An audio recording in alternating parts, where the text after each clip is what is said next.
मेरा नाम गुड़िया गुप्ता है। पति का नाम विजय गुप्ता है। ग्राम पोस्ट रजत पार्क, जिला पालघर, महाराष्ट्र से हूँ। कहीं बैठी हो तो हाथ हिला सकती हैं। आप ही हैं? दोनों हाथ हिला दो एक बार वापिस। हाँ, ऐसे हिला दो। गुरुजी, मेरे बाबा का मैं क्या गुणगान करूं। मेरे पति 20 साल से दारू पीते थे। 20 साल से मेरे पति दारू पीते थे। मैं बहुत परेशान थी गुरुजी। फिर मेरी सहेली के घर पर गई थी तो सहेली बोली, सियोर वाला महाराज की कथा आती है आस्था चैनल पर, टीवी के सामने बैठकर तू संकल्प कर।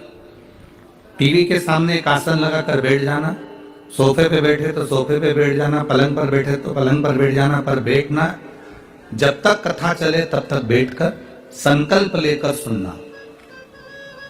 और मैंने कथा सुनना प्रारंभ करी। 20 सितंबर 2022 से मैंने आपकी कथा पहली बार सुनी थी।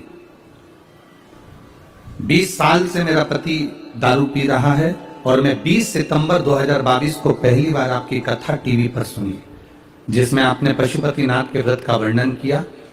बाबा से संकल्प करा, टीवी के सामने बैठकर संकल्प करा कि मेरा पति दारू नहीं छोड़ता। कुछ ऐसी कृपा कर दो बाबा कि मेरे पति की दारू छूट जाए। मैं पशुपति व्रत प्रारंभ कर रही हूं। और जिस दिन मेरे पति की दारू छूट गई, मैं पंडाल में जाकर कथा जरूर सुनूंगी। ये मैंने बाबा से निवेदन करा और संकल्प लिया।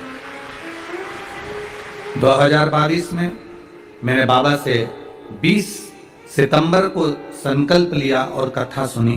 बाबा का मैं क्या गुणगान करूं गुरुदेव।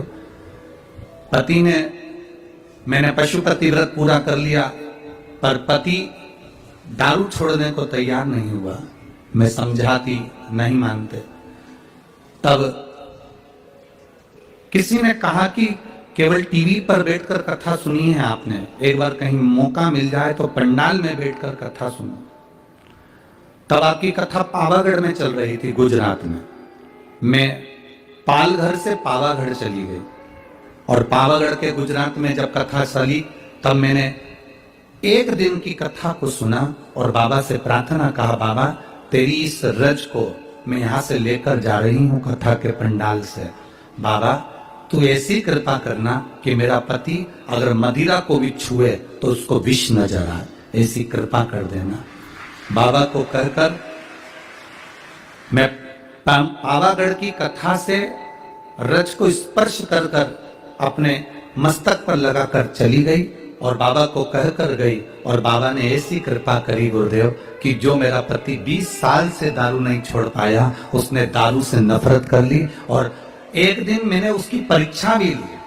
मैंने कहा, अगर तुम्हारा मन करता है और तुम्हें अगर बेचैनी लग रही हो तो मैं मंगवा कर दे देती हूँ। मेरा पति कहता है ना जाने मुझे क्या हो गया, जब उसको देखता हूँ दारू को तो मुझे नफरत सी लगती है। उस दिन से दारू छोड़ी है। मैं बाबा को प्रणाम करने के लिए। बैठिए बहन।